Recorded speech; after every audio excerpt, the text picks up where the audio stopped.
নেপালে আন্দোলন শুরুর পর থেকে সবচেয়ে বেশি আলোচনায় এসেছে সুদান গুরুং এর নাম। কে এই সুদান গুরুং?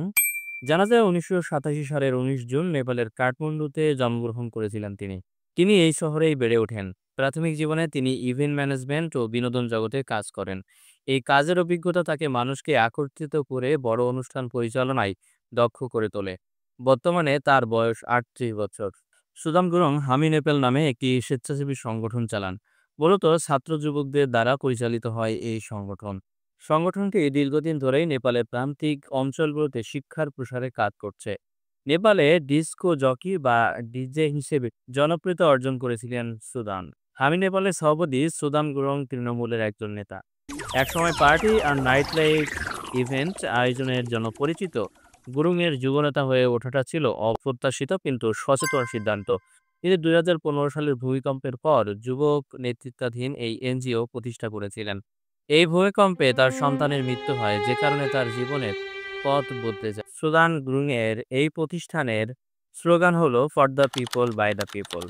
তিনি ঘুপা ক্যাম্প আন্দোলনের নেতৃত্ব দিয়েছিলেন, যেখানে বিবি কোয়ারান ইনস্টিটিউট অফ হেলথ সায়েন্সের স্বচ্ছতার দাবি তোলা হয়। তার সংগঠন ধারণের মেয়র হারকা সাম্পাংয়ের সঙ্গে আগের কয়েকটি প্রচারণায়ও কাজ করেছেন তিনি। ইসরায়েলে আটকে পড়া নেপালি নাগরিকদের দেশে ফিরিয়ে আনার প্রচেষ্টায় সমন্বয় করেছিলেন তিনি। এ বিষয়ে তিনি ইউটিউব চ্যানেলে সুশান্ত প্রধানের একটি সাম্প্রতিক পডকাস্ট সাক্ষাৎকারে আলোচনা করেন। সুদান বর্তমানে সবচেয়ে আলোচিত জেনজি প্রজন্মের কাছে দ্রুত জনপ্রিয় হয়ে ওঠেন জেনজি প্রজন্মের কণ্ঠস্বর। এই সুদান গ্রুংকে নেপালের জেনজি আন্দোলনের মূল চালিকা শক্তি বলে মনে করা হচ্ছে। সরকারি দুর্নীতি ও স্বজনপ্রীতির বিরুদ্ধে প্রতিবাদে হাজার হাজার ছাত্রছাত্রীকে তিনি একত্র করেছিলেন। Facebook, Instagram, LinkedIn, YouTube, WhatsApp, x সহ ২৬টি সামাজিক যোগাযোগ মাধ্যমের প্ল্যাটফর্ম ও বার্তা আদান-প্রদানের অ্যাপের ওপর নিষেধাজ্ঞা জারি করে প্রধানমন্ত্রী কেপি শর্মা ওলি নেতৃত্বাধীন সরকার বিজ্ঞপ্তি জারি করেছিল।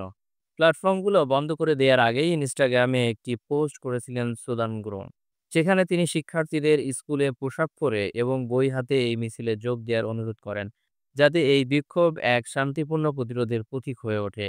তবে আন্দোলন শেষ পর্যন্ত শান্তিপূর্ণ থাকেনি। পুলিশ ও নিরাপত্তা বাহিনী বিক্ষোভকারীদের লক্ষ্য করে গুলি চালায়। এতে প্রাণ হারান ১৯ জন, আহত হন ৩০০ জনেরও বেশি।